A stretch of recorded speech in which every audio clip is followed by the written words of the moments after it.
Hej alle sammen, og velkommen til en galakse langt, langt væk og rigtig glædelig 3. december. Og i dag har vi en af de allermest ikoniske Star Wars-karakterer nogensinde, men med et lille twist. Bag dagens låge, der finder vi ingen andre end C-3PO, men med røde øjne. Hvad er det nu det for noget? Og det er fordi, vi skal tilbage til episode 9, Rise of Skywalker, hvor ingen andre end vores ven fra de første 2 lover, Babu Frick, har fat i C-3PO for at omprogrammere ham. Men før vi kommer til den historie, så lad os snakke lidt om, hvem er C-3PO? Behøver han næsten en introduktion? Jeg tænker, jeg allerede kender ham. Meget central karakter i Star Wars-universet. Faktisk den første karakter, ham og R2-D2, er de første karakterer, man overhovedet ser i den aller første film, der blev lavet tilbage i 1977. Nå, men C-3PO, han er det, der hedder en protokoldruide. Og hvad er en protokoldruide? Det er en druide, der er specialiseret i etikette. Altså, hvordan skal man opføre sig? Og normalt så beskæftiger protokoldruide sig med at arrangere og afvikle middage for rige folk, der har råd til at have en protokoldruide. De er meget eksperter og vidne i, hvordan forskellige kulturer og racer i galaksen opfører sig, og de kan så instruere dem, som de tjener i, hvordan skal de så opføre sig for at være høflige over for hinanden. Altså, man kan også sige, de er sådan en slags Emma Gad i Star Wars-universet, og hvis I ikke ved, hvem Emma Gad er, så skal I bare spørge jeres forældre. Nå, en vigtig egenskab for protokoldruider, det er sprog. Og en typisk protokoldruide, som C-3PO, kan tale over 6 millioner forskellige sprog og andre former for kommunikation. Lad os prøve at vende tilbage til, hvorfor har han røde øjne? Og det er så derfor, vi skal tilbage til historien, som vi har fra film nummer 9, Rise of Skywalker. Fordi i den film, der har vores helte, Rey og Finn og Poe, de har fundet en kniv med sådan nogle mystiske Sith-inskriptioner på. Og Sith-orden, det skal I forestille, det er modstykket til Jedi-orden. Altså Darth Vader og kejseren, de er begge to en del af Sith-orden.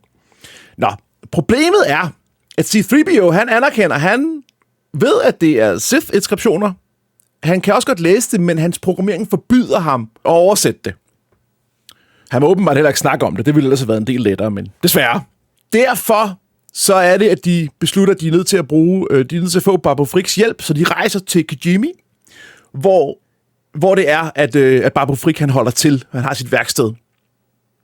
Det, der så er problemet, det er, at Babu Frick siger, at han kan godt tilgå den her programmering, der gør, at C-3PO kan tale det her forbudte Sith-sprog.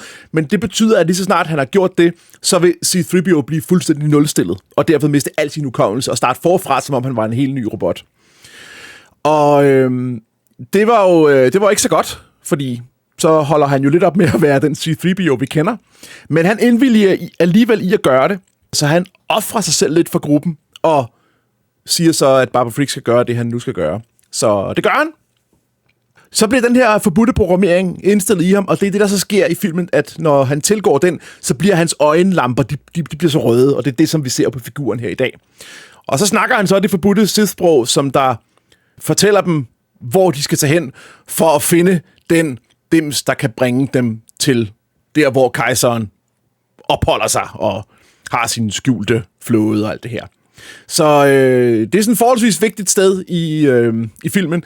Der sker så det, at C-3PO's hukommelse bliver nulstillet, men R2-D2 render så rundt med en backup af C-3PO's hukommelse ind i maven, så han kan blive restaureret til den C-3PO, vi kender alligevel. Så det hele ender godt alligevel, som det typisk gør i det meste Star Wars. Nå. Det var det hele for i dag. Det var alt, der var. Man kan sige, jeg kunne snakke meget mere om C-3PO. Jeg kan for eksempel...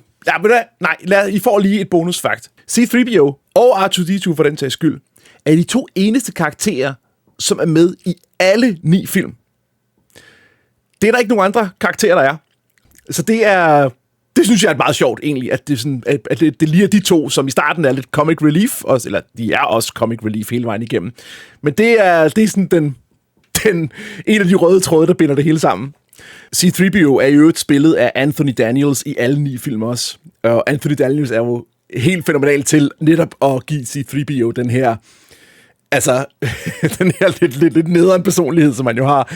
Han er sådan, rimelig meget for meget hele tiden, og hakker konstant på R2-D2 og så videre. Og, det er... Han er en fremragende karakter. Star Wars vil ikke være det samme uden ham. Okay, mine damer og herrer, C-3PO, låge nummer 3. Jeg håber, I vil se med i morgen, hvor vi skal åbne låge nummer 4. Og jeg håber, I vil like, jeg håber, I vil subscribe, jeg håber, I vil dele den her video med dem, I kender. Men allermest så håber jeg, at I vil se med i morgen. Vi ses i morgen. Hej med jer.